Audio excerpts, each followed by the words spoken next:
میں قسم کھاتا ہوں اس شہر مکہ کی، جب اس شہر میں آپ صلی اللہ علیہ وآلہ وسلم کا قیام ہے، اور قسم کھاتا ہوں باپ اور اولاد کی، بتحقیق ہم نے انسان کو مشقت میں پیدا کیا ہے، کیا وہ یہ خیال کرتا ہے کہ اس پر کسی کو اختیار حاصل نہیں ہے؟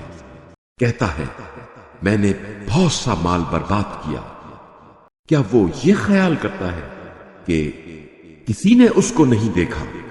کیا ہم نے اس کے لیے نہیں بنائی دو آنکھیں اور ایک زبان اور دو ہونٹ، اور ہم نے دونوں راستے خیر و شر اسے دکھائے، مگر اس نے اس گھاٹی میں قدم ہی نہیں رکھا۔ اور آپ صلی اللہ علیہ وآلہ وسلم کیا جانے کہ یہ گھاٹی کیا ہے؟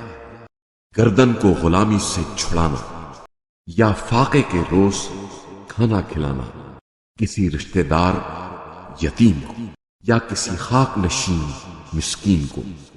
پھر یہ شخص ان لوگوں میں شامل ہوا جو ایمان لائے اور جنہوں نے ایک دوسرے کو صبر کرنے کی نصیحت کی اور شفقت کرنے کی تلقین کی۔